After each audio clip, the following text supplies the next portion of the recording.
your professionalism to the end, sir. I can't keep up. I can't keep up. I'll never forget one time being at a sound check. But do you remember there was an awards thing in Vegas, and a bunch of us were there, and Matt Sorum, and you're Slim Jim Phantom all day long. You know, you're like looking like $1 million, and Matt walks over in his cargo shorts and flip flops, and you're like, whoa. You kind of read him the riot act, and I was like, oh my god, I wish there was cameras there to catch that, because it wasn't mean or anything. It was just sort of like, bro, like. Like this all the time, you know. I know. Well, that's the thing, is I've never seen you sort of, I don't know, like casual Jim. It sort of seems to be like you're always dressed like $1 million. You always got it dialed in.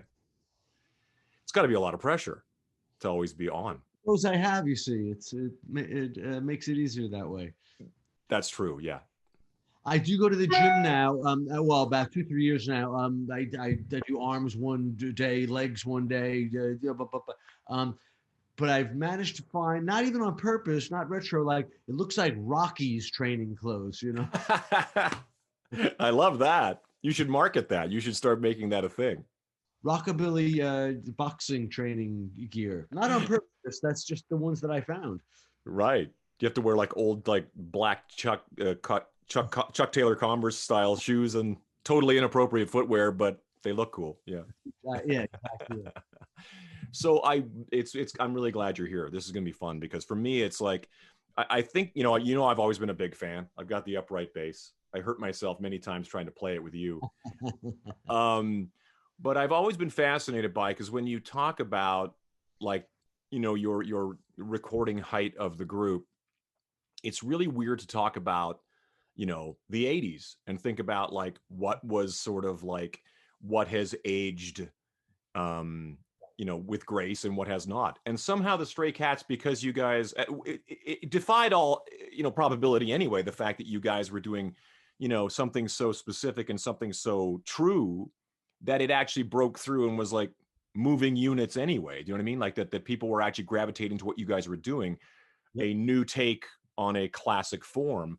And like, so now when you look back at like, when there's like a, you know, when they're playing the retro things on VH1 or whatever, and they go through the things, and you guys come up, and it's timeless as it could have been 1950 something or 2021. Do you know what I mean? It's like you guys just held this thing. We have a thing. Brian and I just kind of came up with a funny equation.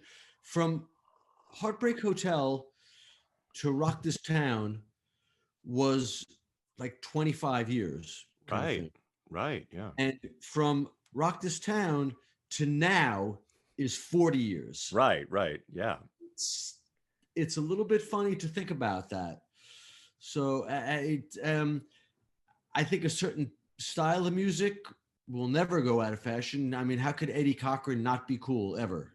I know. How can Chuck Berry not be cool ever? How can Bebop Alula not make you go hoo, every but certain things just sonically hold up better. And when we recorded the Stray Cats first, luckily we had Dave Edmunds. You know, things were supposed to be. There was Kismet, maybe the Beatles. Luckily, met George Martin. I don't know certain things. Elvis organically met Sam Phillips. I don't know. It's a bit ethereal, the whole thing. But like, you do need help in the beginning, I think, and it's that help that you get that really defines the rest of your life. I mean, Dave Edmunds, we instinctively knew that as much as we loved Rock Around the Clock, you couldn't really make a record really that sounded as good as that, but in not a bad way, you couldn't make a dusty old record. Right. You really had to make a record that that was modern, that could stand up to to just being played louder, really. I mean, on the radio, sometimes you see you got to turn up Blueberry Hill that much louder to make it come out louder, you know what I mean? Totally. Just how it was recorded was at a lower volume. So just so we got that part of it right. Edmunds was really looking for someone, a la Sam Phillips, was looking for someone to perform the sound that he had in his head, and we were those guys for Dave Edmunds, and we learned along the way. But I think it was very important that we had him, because if we made a dusty old record, I don't think it would have held up, because it takes me a while to figure these things out. But my latest revelation is that the kids, rockabilly and the blues and jazz and rock is always going to be cool. Yeah. The audience needs the messenger to look like them. Right. Right. Or to be someone that they can relate to. There's been blues shredders for as long as we can imagine. Mm-hmm. I think when Hendrix was shredding the blues, they needed someone a little bit more modern looking than B.B. King. Right, right. B.B. King was shredding the blues. They needed someone that looked a little bit more modern than Lightning Hopkins. And then when Clapton was shredding the blues, they needed someone who looked more like, to fill Hendrix' place. And then when Stevie Vaughan was shredding the blues, they needed someone who looked a little bit more modern than Eric Clapton. And when Johnny Lang shredded the blues, they needed someone who looked a little bit more modern than Stevie Vaughan, and on and on. Totally. And I think that's the same with every type of music, because Carl Perkins was still playing when the Stray Cats were playing. Sure, yeah. The Beatles were doing Carl Perkins songs when Carl Perkins was really not even that much older than them. Right, right. The audience needed someone. The messenger has to look like the audience a little bit.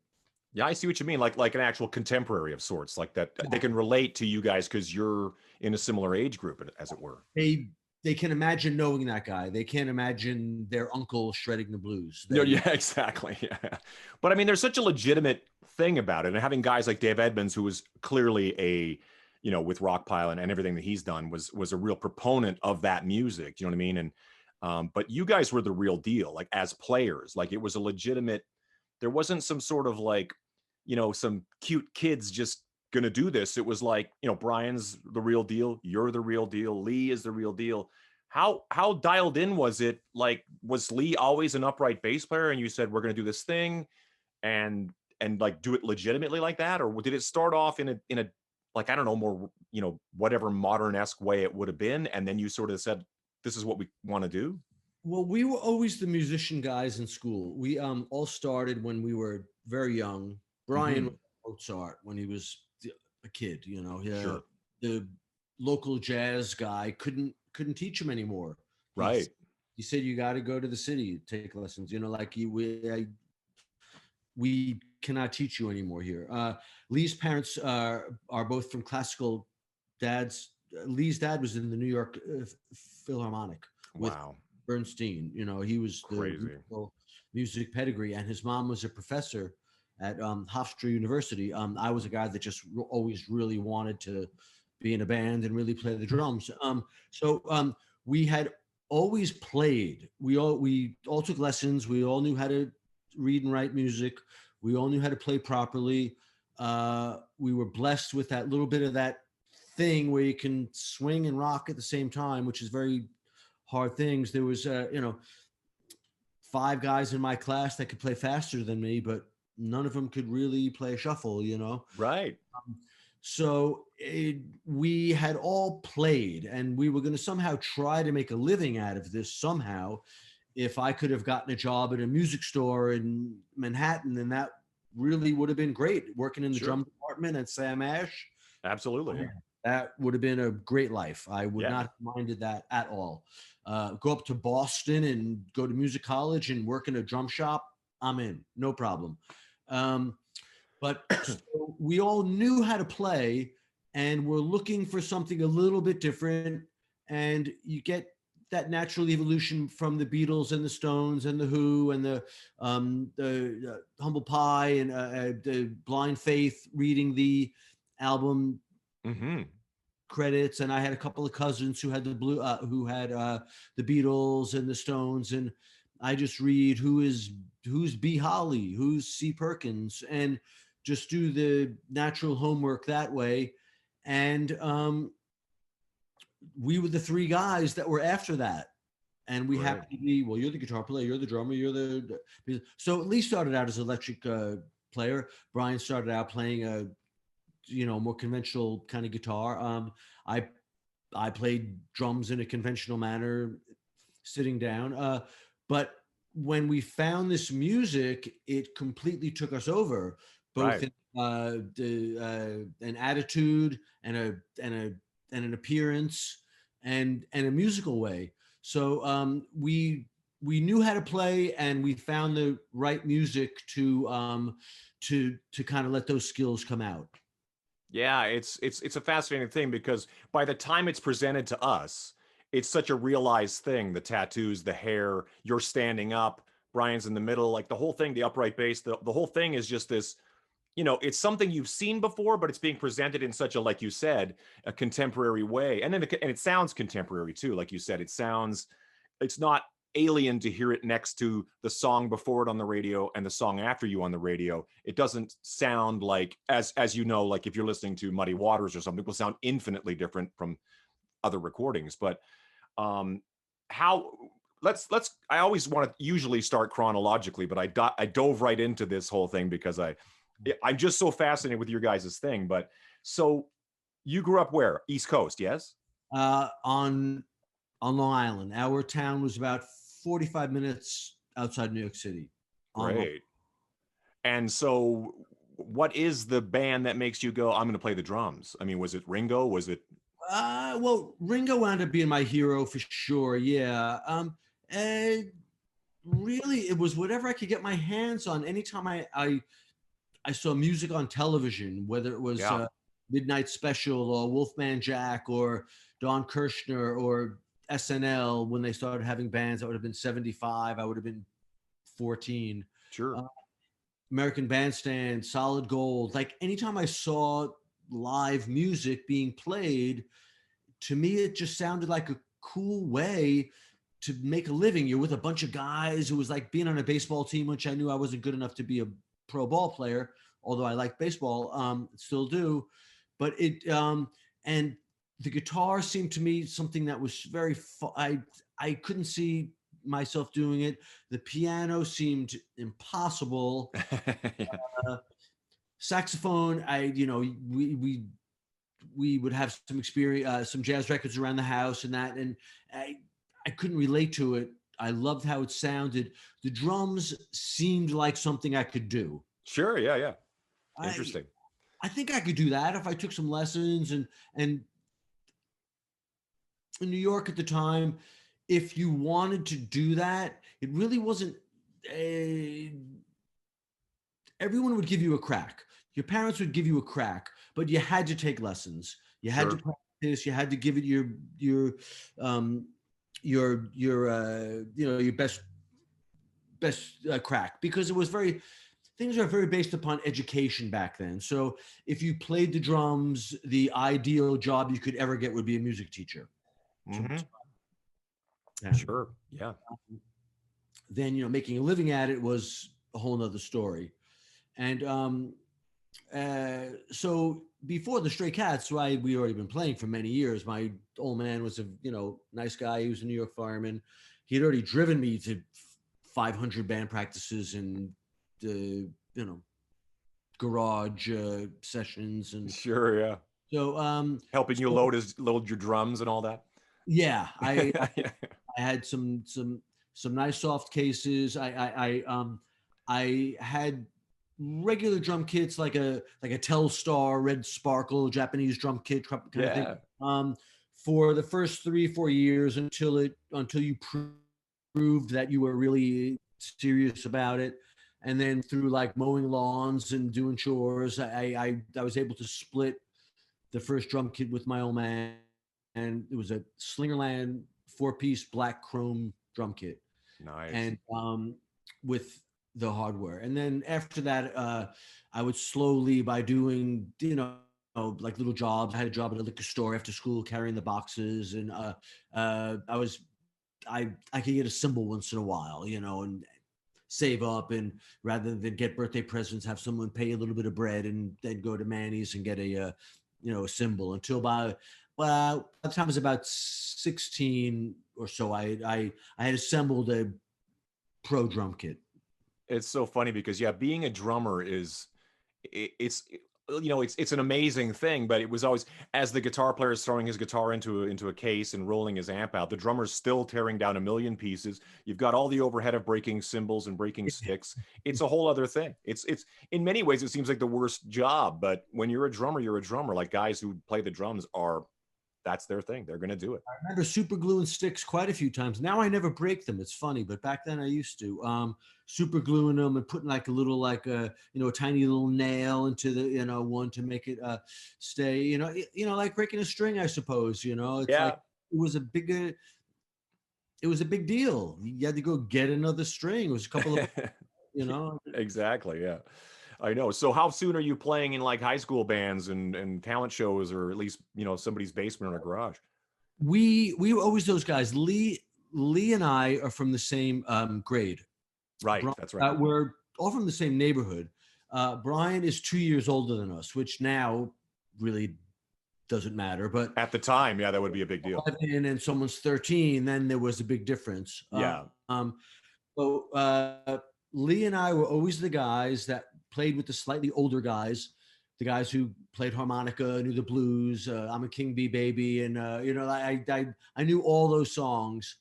And because Lee and I were the guys that would sneak into the back of the bar or get snuck into the back of the bar to play all night for $8, while the older guys, a couple hundred probably, because we just wanted to play. So we were always the ones that were at the rec dances, at the keg parties, and when someone's parents were out of town, or when there was a garage someone had nice parents that would let you play there. Like Lee's parents were like that. Mine too were like that. We just, any excuse to play anytime. Yeah, absolutely. So did you play in like did you play like modern top 40 and hard rock and blah blah blah, and then eventually landed more in blues and rockabilly? Yeah, I mainly came from the blues. The modern rock at the time was, if you wanted to play at the keg party, you had to know the Allman Brothers, you had to know Leonard Skinner, that type of music. Sure, a couple of Zeppelins thrown in there, which now I realize I played them how I thought they went, not how they really went. Just, but I kept a good beat going. But it was pretty much the classic rock of the day. Yeah. This would have been the mid 70s. So it was the classic rock of the day. So when you guys get together, how soon is it before you decide to take that step into, I assume Brian finds the Gretsch guitar and then upright bass, and then you're standing up. Well, when is that? How did you come to arrive at that? Who did you see do that? I've never seen anybody else really do it like that. Well, we all came up around the music at the same time because we all had a little bit of jazz training. I took lessons from a local guy who had played with Benny Goodman and Dinah Washington. His name was Mousy Alexander. He was a real guy. He's in the drum encyclopedias kind of thing. But he settled near us. And I always had a little bit of ability to swing and play a shuffle. So we had that in our background, but we could rock. And when we discovered rockabilly, it seemed like it had both kind of things involved. And my dad had a Hank Williams album. He was not a musical guy, but he had a Hank Williams album. And we discovered that there was a whole thing built into it. There was a look, there was a sound, there was a feel, there was an attitude, there was very much a gang mentality about it, especially because no one else did it. And we went from overnight looking like Peter Frampton to looking like Eddie Cochran, like overnight. Yeah. Oh yeah, I bet. Yeah. Off in one day, got rid of my flares, got some baggy pants, got rid of my Adidas, got some creepers, got rid of my tennis shirt and got a bowling shirt, like all within 24 hours. When we were slowly finding these records, and then when I finally heard Elvis Presley, the Sun Sessions, right? Who Elvis Presley was, obviously, but I didn't know his his earlier works. Sure. And there was an oldie station in New York that might have played Blue Suede Shoes, Blueberry Hill, that type of thing, but you weren't really aware of the whole JD culture that went along with it, you know. Right. So when we started to find Gene Vincent, Eddie Cochran, we just really just wanted to be that. And Was there anything like it is now? Like when you guys started doing this, was there a scene at all? Like was there like people would no, get together and show off their hot rods and you know, there wasn't at all. no, there was maybe like a greaser kind of scene that was more hot rod, not rockabilly. Right. Maybe the closest thing would have been like an Hmm. oldies review kind of thing, Sure. but not rockabilly in a proper sense. No, no one really knew Johnny Burnett or Gene Vincent or Eddie Cochran or the Buddy Holly story had come out in 1979, which was an important thing. With It, Gary Busey. Yeah. yeah, it made it on the radar a little bit, Sure. and eh, that did help, but we went in feet first. We just one day we look like this, the next day we look like that, and we all had other bands. Lee and I had a band, and Brian had a band, and those were the bands that we were very serious about. That we wrote original music and hoped to, you know, maybe some day have an A&R guy, which we didn't even know what that meant. Come, Yeah. but slowly it started happening that what became the Stray Cats was really us just finding these records. Johnny Burnett had 2 albums. Eddie Cochran had 3 albums. It's just like we just would find more and more of this music, and none of the established rock clubs would have us. Right. We kind of created our own scene because it was really like a sideline thing that we just wanted to go and play this music. So we found a series of bars on Long Island that would just really have us. That they had electricity. That you know that the Right. Yeah. bartender would keep the bar, and we would charge $2-3 at the door. And we started to develop a pretty good audience. A couple hundred kids would come every night, and none of them looked rockabilly. They looked more like the Right. movie Dazed and Confused. Yeah. Yeah. Yeah. They were like however kids looked in 1978, 79. And we were just the local eccentrics, and we were their band. But we knew that there was more to it than that. But we were just excited about getting to play that music every night. We played 5 nights a week, 2-3 sets a night, and we just got to play every Buddy Holly song. We got to play every Eddie Cochran song. We got to play every Jerry Lee song. We got to play every Johnny Burnett song. So for us, it was a privilege almost, you know. How long does it take before kids start showing up, like sort of mimicking, like your look, your vibe? On Long Island, that never happened. It never happened. Okay. So you guys were a complete anomaly. Yeah, but they felt very protective of us. The those guys. That happened when we went to England. There was already a bit of a Teddy Boy I was punk just going to bring that up. Yeah. Because they already had like a thing going. Even before punk rock, there was already a Teddy Boy throwback thing happening. and we had seen a few of the British magazines. We would go into to New York City and get the Enemy or a Melody Maker or Sure. 2 months late, whatever kind of thing. Hmm. And we were slowly noticing that there was a scene of some sort there. Yeah. Not even rockabilly scene, but there was punk rock. There was somebody that looked different. There was somebody who wore blue suede shoes, Creepers. Even the punk rockers dressed a bit rockabilly, you know. They did. Yeah. We just thought we stood a better chance of being noticed there, that we weren't the only ones to look that way. So where did the standing up playing drums come from? And when did you, was it just with the Stray Cats that you introduced that? I assume? Yes, and it was when the Stray Cats started, we didn't have that much to go by really.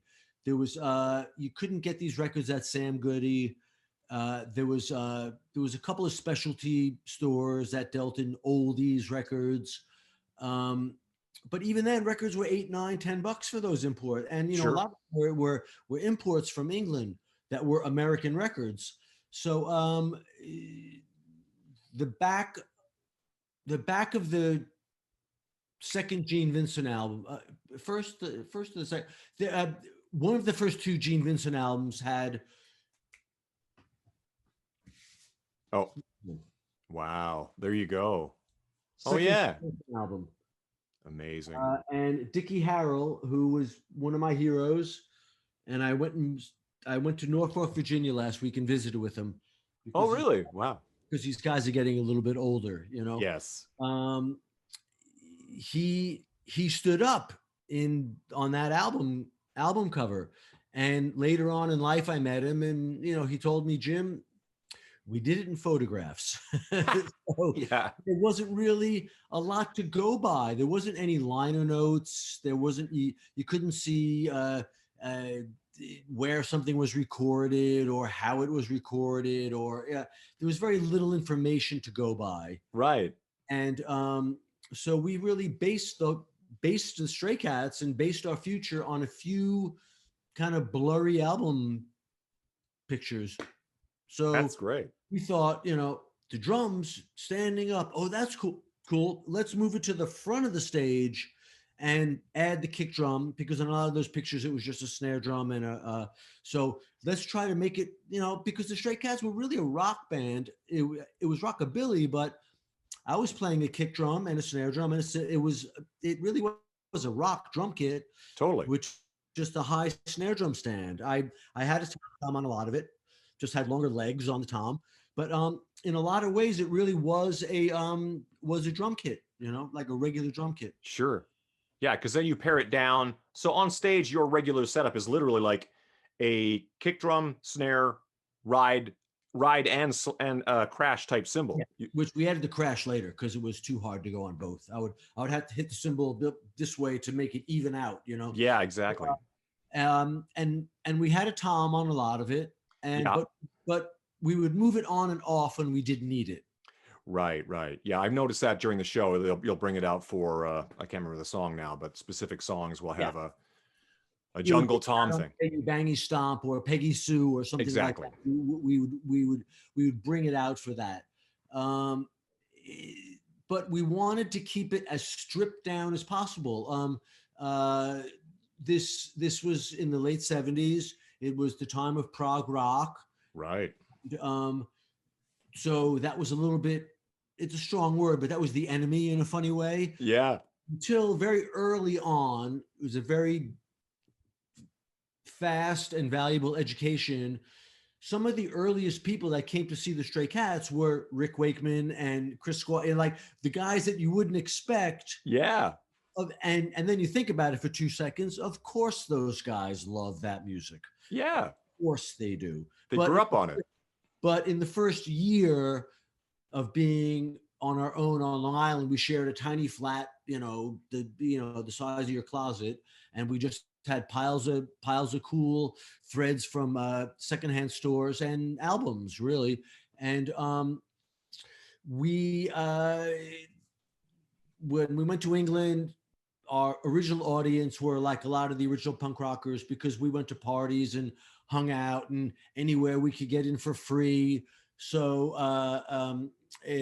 by the time we finally knocked out enough doors and got a gig at a pub that you go on at 4:00 in the afternoon and you're seventh on the bill because they have bands all night. Yeah. Our original audience were some of the people that we had met at these parties and these free gigs, which were Captain Sensible, Chrissy Hine, Glenn Matlock, Joe Strummer.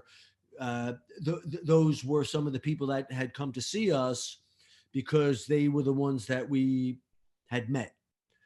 And then pretty soon word got out, which happens in England.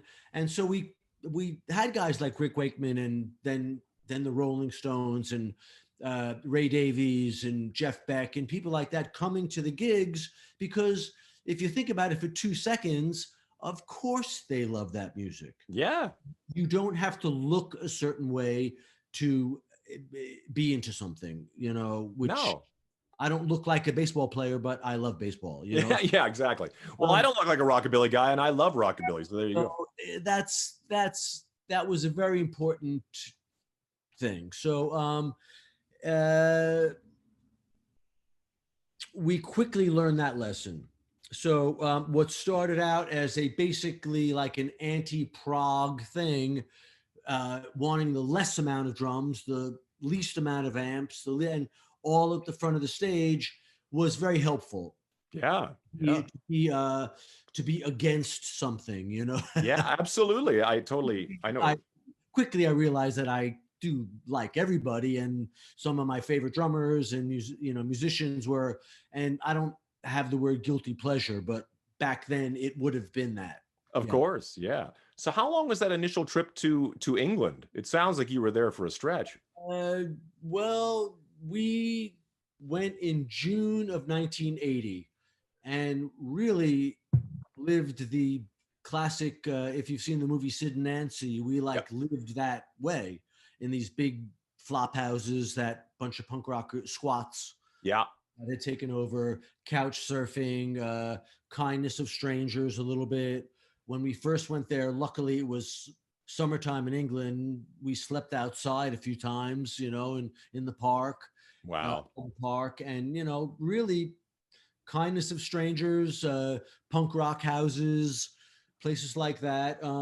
Until we did that 4 or 5 months, and then we started to play. And when we got a chance to play, you mean like we had been playing 2, 3, 4 sets a night every night, Yeah. 5 nights a week in New York. We got to do the whole show in 20 minutes. No problem. Wow. All the money, all the one roll of the dice for everything. And I still feel that way on my own, possibly insecure. When I'm with the others, I have superior security. Sure. Yeah, yeah. um, I have ultimate confidence when I was with those guys. And in England, when you all of a sudden have Jeff Beck and Pete Townsend and turning up to the shows, Wow. that was the music papes, and they had 6 music papers. If you remember, they had NME, Melody Melody Maker. Yeah. Maker, Record Mirror, Mhm. Sounds, Time Out. They had to fill them up every week, right? So when the Clash is coming to the gigs, when Madness is coming to the gigs, when the Pretenders are coming to the gigs, when the Damned, when the Pistols are coming to the gigs, then that makes the music papers, which gives you a gig at Dingwalls and the Marquee and a few other things like that. No money particularly, but an opportunity to play. And then the Rolling Stones came, Right. and Okay. that really that went from being uh, in the music papers to being in the national papers. Right, right, right. It was Princess Diana opens up a new supermarket, or like a bridge. Yeah. Yeah. Princess Diana christens a bridge, and the Rolling Stones came to see this unknown band from on the same page. So Wow. that's when it really started, and that's when all the record companies started to come around.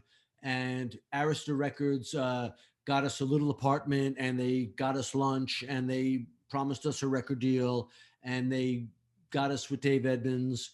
And from that moment, it happened very quickly. Wow.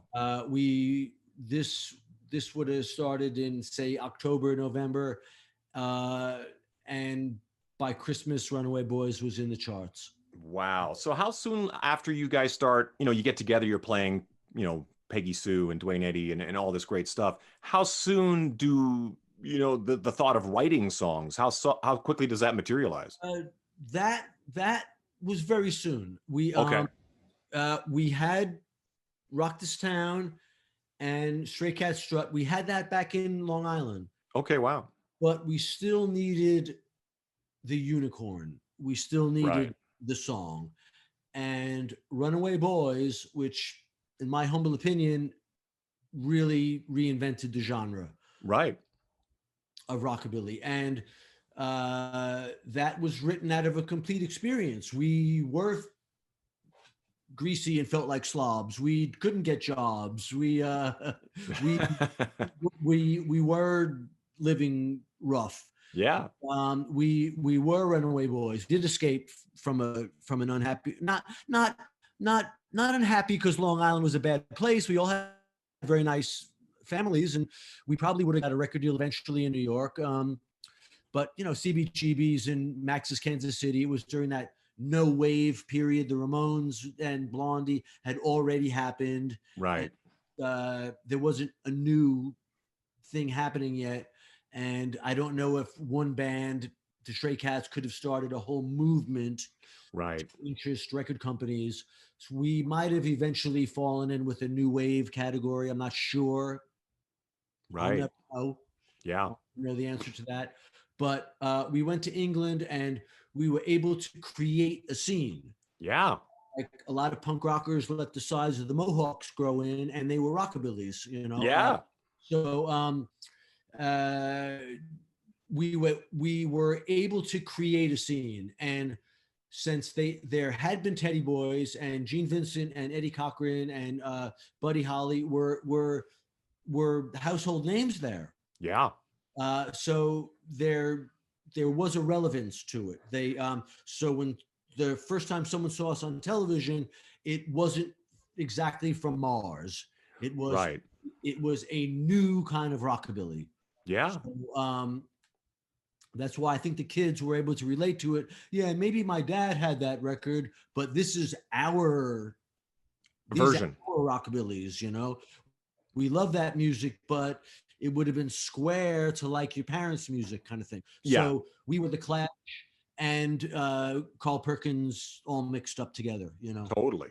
And how bitchin' are the clothes when you get to England? Did you find that there was a whole new stable of clothing, or was it still vintage gear you were finding? Yeah, well, that was another part of what the Stray Cats had done.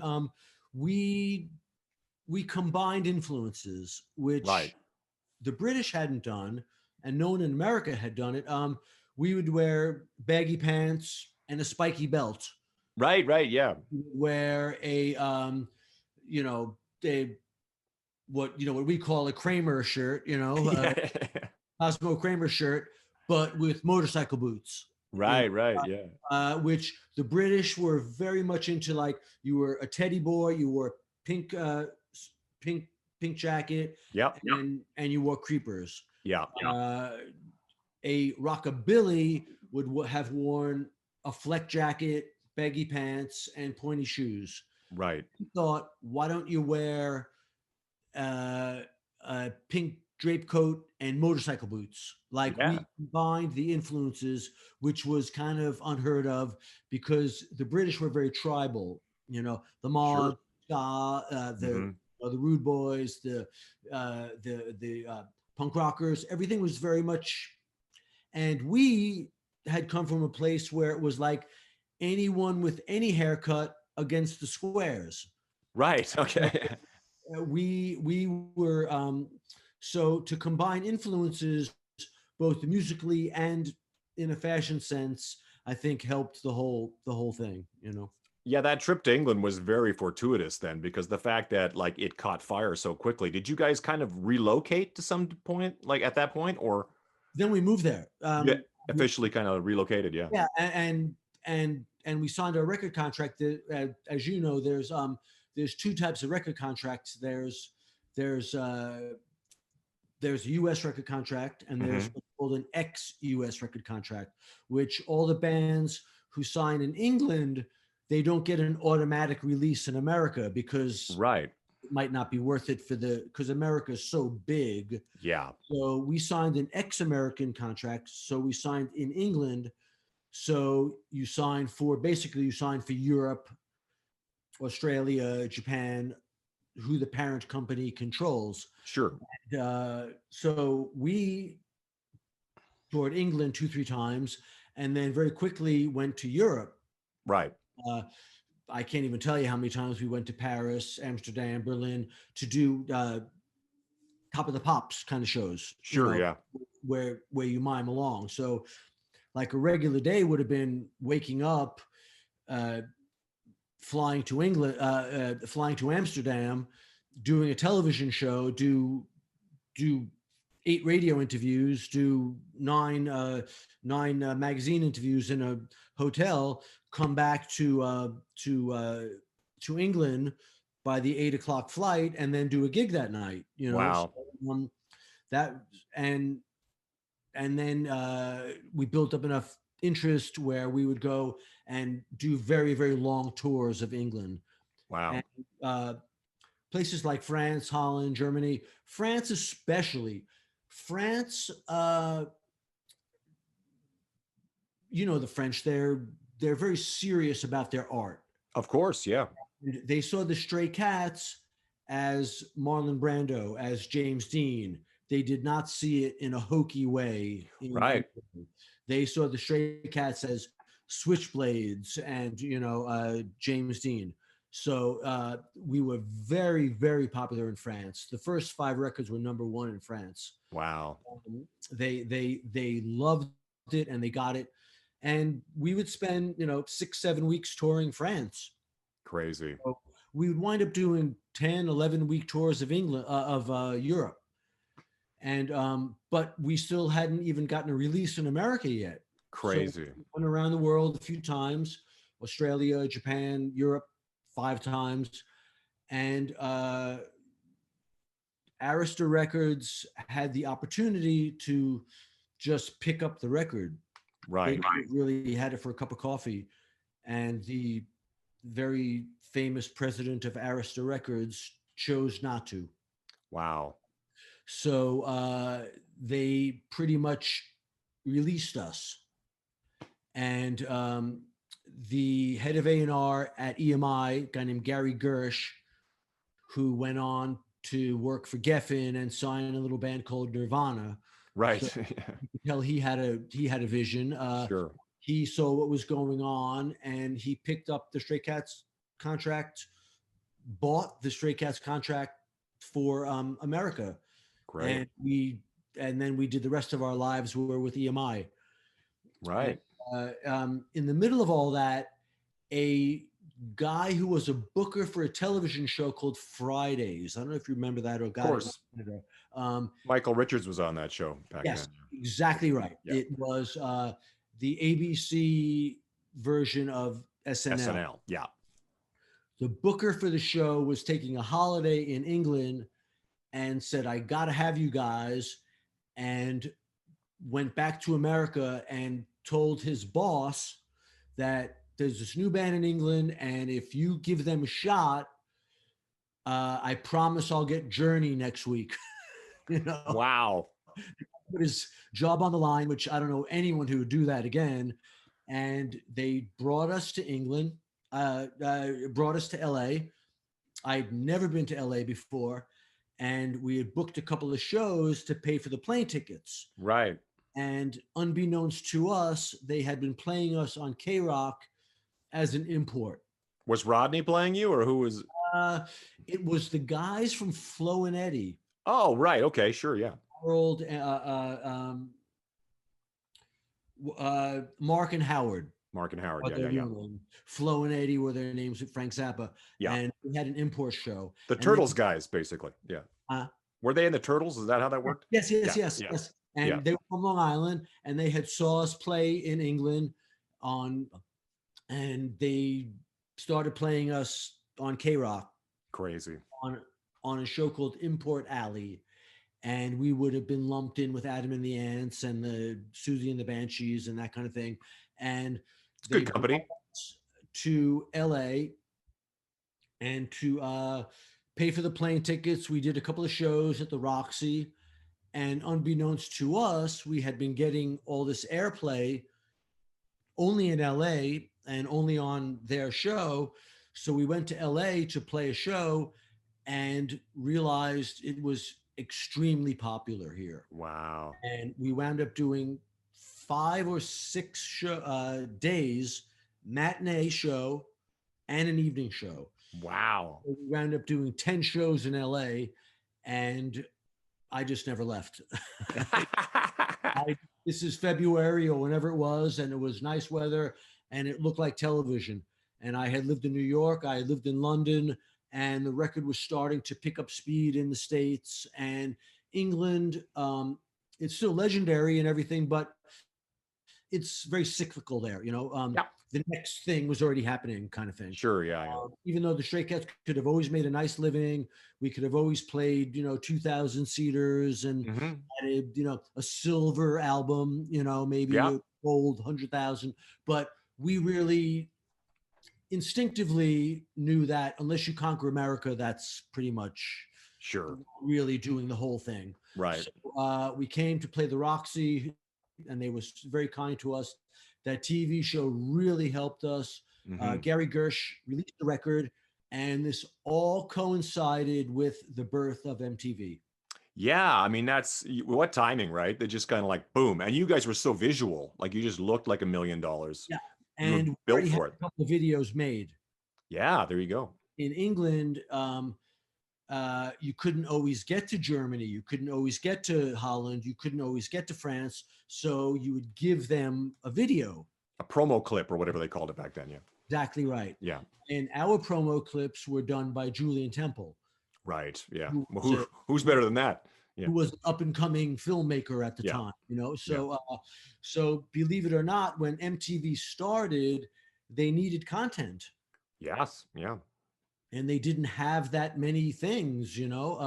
So the record being released in America, us coming back and getting on a bus and doing 15 weeks, 11 shows in a row with no nights off, in America, plus MTV, FM radio had to catch up to MTV. Right. So, and that's what happened. So how long does that take? So what is the time? It's probably not that long when you think about it, but it probably seemed like you guys were eking it out for a bit, just building one person at a time, but I'm sure it happened pretty fast. That would have been it was exactly 2 years after we went to England. We came back to the States. So that would have been June 82. Oh, okay. And we were playing clubs. And then that, by the end of 82, we were starting to play theaters or bigger clubs, or Yeah. made another video, and it had gone up a notch. And then that's the thing, is it's like you guys really have that beautiful story of just kind of the American dream of it's interesting having that English chapter, though. That's so interesting. It's as if you guys went over there, cut your teeth, figured it all out, then came to America just red hot and like, in your A game, just like went across the country, just Yeah. laying everybody out. Yeah. And everyone thinking we were English because we were lumped in with Duran Duran, who were awesome, and Adam and the Ants and Culture Club, and the like original wave of MTV bands. Totally. We were the most American band ever, really, I think. Yeah. But we were lumped in with those original crop of UK new wave bands. Yeah. Good company, but yeah, it's interesting. So how long is it? I mean, it's got to be such a game changer. Then you go to LA, it's the whole MTV thing. You're like one of the biggest bands going, period. So your lifestyle completely changes, I'm sure. Going from like sleeping in a hostel in England to like, now you've arrived. You're the real guy for the 80s. You're as shoulder to shoulder with anybody else that's doing the thing. Yeah, and not to sound haughty, but that's what we thought would happen. Sure. You don't know the details of it, obviously, and you can't imagine like, well, I'm going to be, hanging out with Van Halen, racing cars around, Yeah. That's just who you became friendly with. Yeah, of course. Yeah. Slash was one of my pals. That's really just how life happened, and we were so young. Yeah, very young. That just became your way of life. That's really all you knew.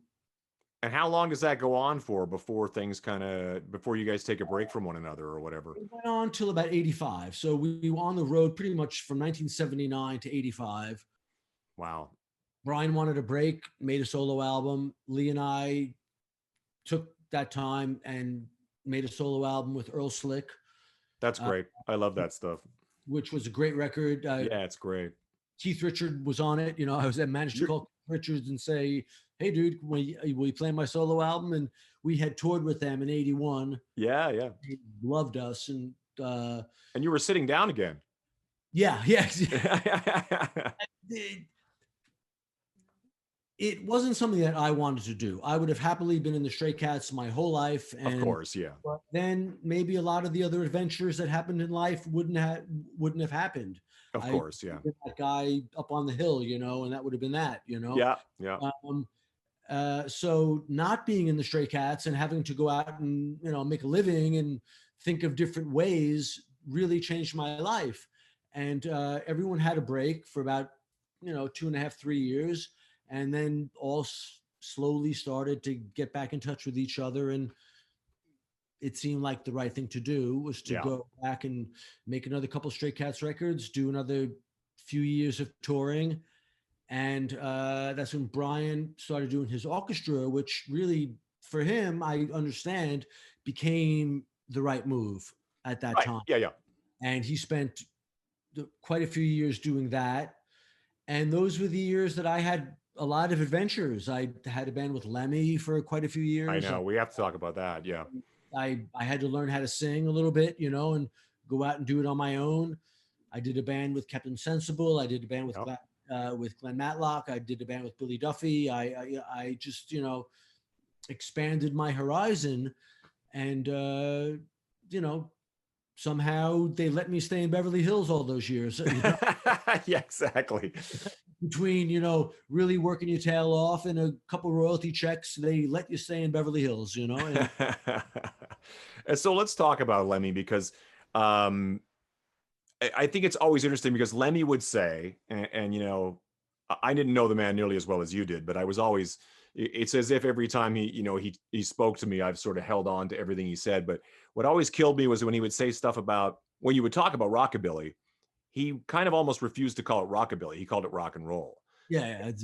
Because to him, that's what it was. You grew up, that was rock and roll. And like a lot of those English guys who have long hair and play loud, hard rock, they all came up on that music. So how did that come about? How did Headcat really, I mean, obviously you guys had a shared love of that music. Well, that goes back to the earliest days of the Stray Cats playing for, in a pub in London, Mm-hmm. At the King's Head, Kentish town, whatever. Yeah, having the Golden Lion in Fulham. Have some bread pudding and a yeah. The Fulham Greyhound. That was the one. And there was an audience of 10 people, but 6 were the rock stars of the day who just had to say, these kids have been hanging around all the parties, coming around. We got to, maybe they'll go home, maybe they'll shut up, maybe they'll be good, who knows, Right, yeah. So, of course, Lemmy was one of the guys. Wow. He was very tuned in. Was this like Hawkwind days for Lemmy, or? This was early days of Motorhead. Okay. Because I was at the No Sleep Till Hammersmith gig. Wow. It's December 1980. So he was, playing the slot machine in the pub, of course. We went on stage and it caught his ear, and we just became fast friends. He loved Gene Vincent.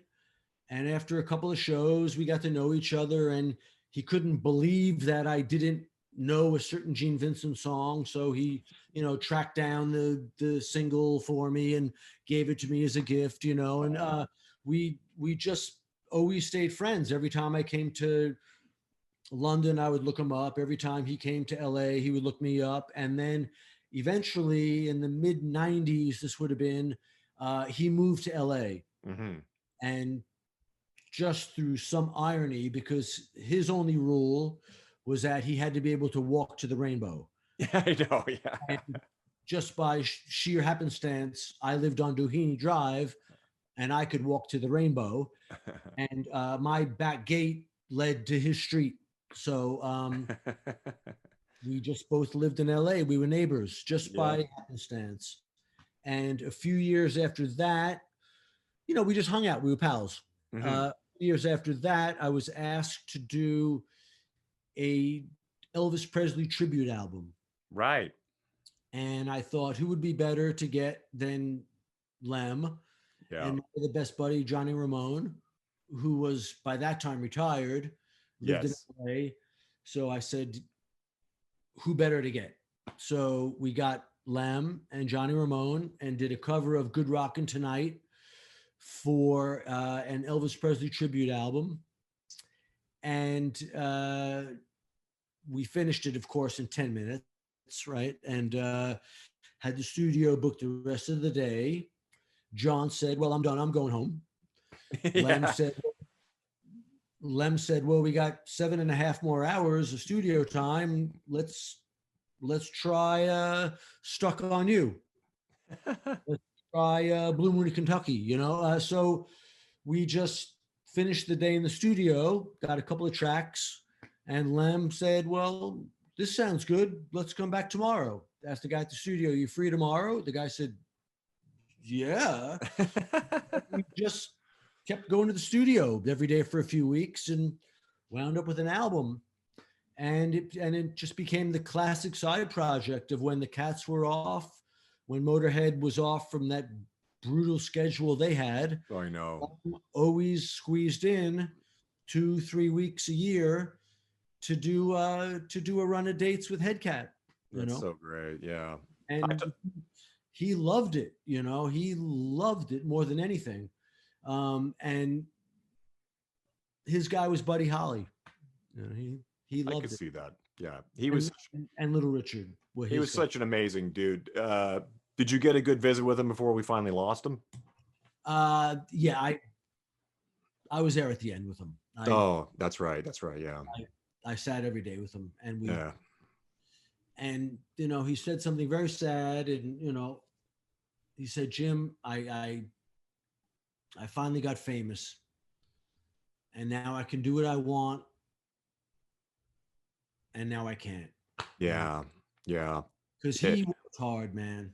You know, nobody worked harder. Yeah. He had really gotten that reputation, and the ability to do what he wanted to do when he wanted to do it. And Lem was one of those guys, man. He loved tour buses. He loved sound checks. He loved the life, checking out new equipment. He loved dressing rooms. You know, he loved it. You know? He lived it. Yeah, for sure. Really it's a fascinating thing to think how, you know, how Motorhead, not unlike the Ramones, seem bigger now in their absence than they ever were. Do you know what I mean? Like if the Ramones were alive and they had reunited in any way, shape, or form, that would have been a massive success. You know what I mean? Yeah, that would have been a funny one. John looked at it like a job. I know. Yeah. He was 25 years in, like he would have if he was a mailman. He saved his money. Yeah. Invested his money. Followed his money. Was very, very good about money, which I was, you know, envious of. You know. Yeah. He was one of those guys ever since he was young. Yeah. You got to remember, made it when they were a bit younger, when they were a bit older, rather. Right. Stray Cats, we were children. I, you know, they gave me an allowance, you know. And they stole the rest of it, you know. So yeah, that's the music business right there. So, but John was very savvy. Yes. And when he did his last gig, he walked off the stage. I don't even think he said goodbye to anybody. And he got a house in LA, ironically, in another way, right across the street from where I live now. Wow. And all he wanted to do was entertain his friends on weekend barbecues, go to nice restaurants, go to baseball games. We had our fantasy baseball league, and he wanted to have his life, have his hobbies. He had some hobbies. He collected baseball cards. He collected art. He just wanted to pursue his hobbies go to nice restaurants, and be with his friends. That's all he wanted. And it's kind of sad. It is another one that you never really got much time to do that. You know what I mean? No. And that, Another, the other hardest working band in the world. Forever. Yeah, yeah. John saw it as a 25-year job. That's so funny, isn't it? I don't know how you feel about it, but I've always felt like music, like I look at like the Paul McCartneys and the Mick Jaggers and I go, well, you know, Ringo Starr's 80 and I'm like, well, I don't really see any other option. That's what I'm going to be doing. I would do it for 40 years and I can't retire. Well, that brings us to the other side of it, because the interesting thing about the takeaway, which I think is one of the most important things about the music, but unless you're Cheap Trick to just keep going and going and going, yeah, is when you take the Stray Cats away, when you bring the Stray Cats back, it's such a, you know, it's such a monumentous thing. So like the DVD you guys did out of Brixton and all that was so great, you know, to see you guys, you know, with what's the word, where you have become, you know, veterans. You become, you know, you have the history, you have the, it's real deal. Yeah. You get classic, you graduate from just plain old to classic. You know? Yeah, exactly. And with that comes that professionalism of, you know, like you're going to see something, some guys do the best in the world at what they do. Here it goes, 1, 2, 3, 4, and there it is. So watching that thing is just, it's a staggering thing to witness, you know. And really the best thing we ever did was 2 years ago. The Stray Cats formed in 1979. Right. And we wanted to do a 40-year thing. Yeah. And everyone said, well, your first record came out in 1980, so 2020 looks cool, you know? It looks cool. If you write not anymore, but yeah. It looks cool, you know? Yeah. Let's hang it on that, you know? 40 years, 2020. First album came out in 1980. Let's do that. We said no. We formed in 1979. We want to do the tour, a new album in 2019. And accidentally, it was the smartest thing we ever did. So last year, we weren't even really booked, you know? So. No, I know. It was a shame for so many people. My wife, who you know, Jenny, she plays in Eagles of Death Metal. They had a big year planned. It's just a drag, you know? It's a super drag. Did you have anything, did you have anything on the calendar that got squashed, or? Yes. I'm assuming you had a lot, yeah. In 2020, Eagles of Death Metal were going to go to Australia and do a tour. And I was going to go to Australia and make an album with a guy named Jimmy Barnes. I don't know of course. Yes, I know Jimmy. Yeah. I've known Jimmy Barnes since the 80s. We've been pals ever since first Stray Cats tour.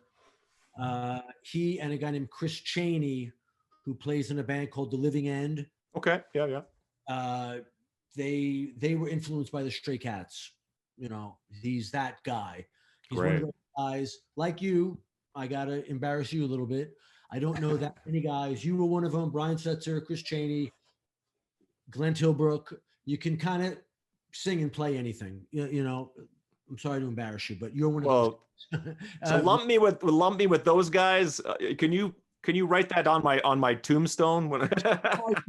There are certain guys who are great, but there are certain guys who can sing and play anything. And thank you. I've met a few of them, and Chris Chaney's one of them. So I was going to go to Australia during Jenny's tour, and on the weekends I was going to meet up with Eagles of Death Metal, and during the week I was going to record with Barnsey and Chris Chaney, and Barnsey and I were going to make that rockabilly record that we've been talking about for 35 years. And it was all set. And the producer was Kevin Shirley, who has done Journey and, you know, just everybody you can think of. Alice Cooper, done a lot of things, yeah. Everybody. And so, and he has a beautiful studio on the beach in Sydney Harbor. Oh man. So that got quashed, but we did not drop the ball. We made that album, or making that album, by file sharing. remotely. remotely. Yeah, And yeah. during the process, Jules Holland came on board, Oh, wow. and we just finished it. Wow, that's exciting. Just about to shop it. Yeah. So I was going to go do it in Australia under a palm tree, but at Gilby Clark's house instead, you know? There's palm trees there. Yeah. And I have such techno fear that I would get the thumb drive home and quickly send it to Shirley and quickly drop box it and make sure because I got to do things by rote. Like even with this Zoom call, if I don't hit the right button at the right time the same way every single time, I'm done. I know. I'm the same way. I'm very good at improvising the blues and improvising rockabilly because the Stray Cats are a very improvisational band because he changes chords whenever he wants. Yeah, I bet. And the solo sounded good. Let's take it around 3.5 times. Is that right? I didn't know that. Wow. The Stray Cats are very unstructured. That's where the jazz comes in, I think. I can appreciate that. But when it comes to technology, I'm by rote. I know. So we finished this record with Barnsey, and we'll see what happened. We didn't drop the ball. So, and besides that, I had my own things. Yeah. Next European tour, some things were going to happen that didn't. But we got next. Can you talk about the project you're working on, that your trips to Nashville and all that kind of stuff? Is that something we can talk about? I shot my mouth off a bunch of years ago and said no one has made a documentary about rockabilly music. Not a proper one, no. There are 5 about the blues. There's 5 about punk rock. There's documentaries about stamp collecting. Why isn't there one about rockabilly? 100%, yeah. So I shot my mouth off. I started doing it. At first, it was just going to be about the drummers, the classic drummers that made all those great beats, like John Bottom, the intro to rock and roll. That's from a Little Richard song. Yeah, I know. What song is that? That's Keep It Knockin'. Keep It Knockin'. I was going to say, Can't You Hear Me Knockin', but that's a Rolling Stones song. A drummer named Charlie Connor, who was a security guard in an office building that I accidentally met in LA. Really? And he was he's in The Girl Can't Help It. You look at that scene, that's him, man. Really? And of course, Dickie Harrell, who was my inspiration for standing up and playing the drums, the drummer from Bebopalula. So my plan was to do the drummers. Great. It slowly evolved into a proper documentary about not just the history of rockabilly. In the same way the Stray Cats, it's my job again. It's the history and continuing influence of rockabilly music. Absolutely, yeah. Cochran is still in every song you hear, right? That lick for Summertime Blues or something else.